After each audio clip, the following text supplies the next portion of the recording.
Hello வணக்கம். இப்போ நம்ம ஒரு 200 கிராம் மட்டன் குழம்பு எப்படி செய்ய போகிறோன்னு பார்க்குறோம். அதுக்கு தேவையான பொருட்கள்லாம் இஞ்சி பூண்டு பேஸ்ட் எடுத்து அது கூட கொஞ்சம் பட்டை, பெருஞ்சீரகம், கிராம்பு, ஏலக்காய் எல்லாம் மிக்சியில் அரைச்சி கொஞ்சம் சின்ன வெங்காயம் போட்டு அதை வதக்கி விட்டுருக்கோம். இப்போ அதுக்கப்புறம் கொஞ்சம் ஒரு பெரிய தக்காளி ஒன்று கட் பண்ணி வச்சுருக்குறோம். இதில் கொஞ்சம் தேங்காவும் சின்ன சீரகமும் அடித்து வச்சுருக்குறோம். கொஞ்சமாக, ரொம்ப சேர்க்க வேண்டாம். அதுக்கப்புறம் கொஞ்சம் கருவேப்பிலை, கொத்தமல்லி, புதினா இலை கட் பண்ணி வச்சுருக்குறோம். அதுக்கப்புறம் இதில் கொஞ்சம் மஞ்சள் பொடி, கொஞ்சம் வத்தல் பொடி, 1.5 ஸ்பூன் 1.5 ஸ்பூன் கொத்தமல்லி அந்த குழம்பு தூள் எடுத்து வச்சுருக்குறோம்.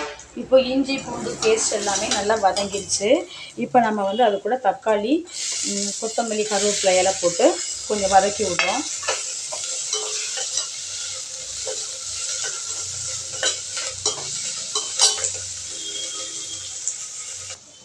இப்போ இந்த பொடியெல்லாம் நம்ம என்ன செய்கிறோம், அந்த கடாயில் சேர்த்துக்கிறோம். சேர்த்துட்டு மறுபடியும் அதை நல்லா இந்த ஆயிலில் நல்லா எல்லாமே நல்லா வதங்கணும்.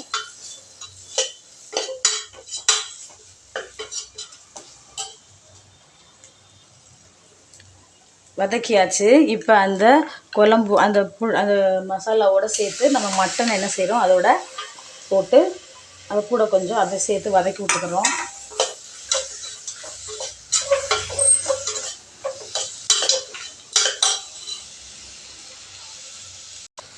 வதக்கி விட்டாச்சு. இப்போ நல்லா வதங்கிடுச்சு. இப்போ இதுக்கு நம்ம என்ன செய்கிறோம், கொஞ்சம் கல்லுப்பு சேர்த்துக்கிறோம். தேவையான அளவு கல்லுப்பு சேர்த்துக்கிறோம். உங்களுக்கு எவ்வளோ தேவையோ அந்த அளவு கல்லுப்பு சேர்த்து மறுபடியும் அதை நல்லா வதக்கி விட்டுட்டு இப்போ நம்ம மிக்சியில் அரைச்சி வச்சுருக்கிற தேங்காய் பேஸ்ட்டாக எடுத்து ஊற்றிக்கிறோம்.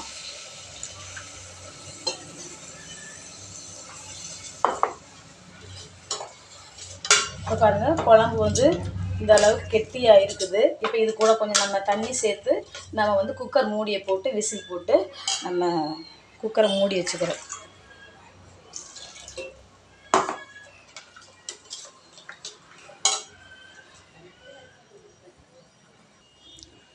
இப்போ குழம்பு பாருங்கள், இந்த மாதிரி கொஞ்சம் தண்ணியாக இருக்குது. இப்போ நம்ம குக்கர் போட்டு மூடி அதை இறக்கும்போது இன்னும் கொஞ்சம் கட்டியாயிரும். இப்போ அவ்வளோதான், குழம்பு கூட்டியாச்சு. இப்போ நம்ம குக்கர் மூடி வெயிட் போட்டு நம்ம குக்கரை மூடிக்கலாம்.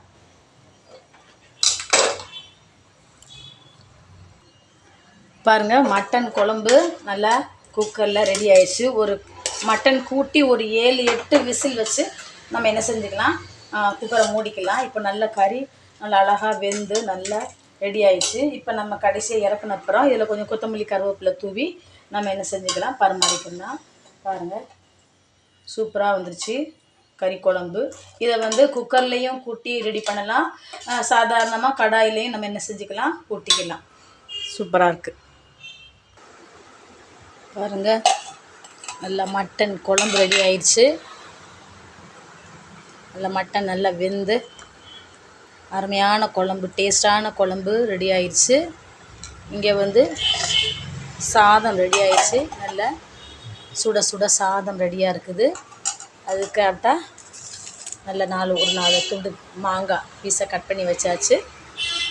சூப்பரான குழம்பு, சாதம், மாம்பழம் ரெடி ஆயிடுச்சு. வாங்க சாப்பிட்லாம். பிடிச்சிருந்தால் லைக் பண்ணுங்கள், ஷேர் பண்ணுங்கள், சப்ஸ்கிரைப் பண்ணுங்கள். Okay, thank you.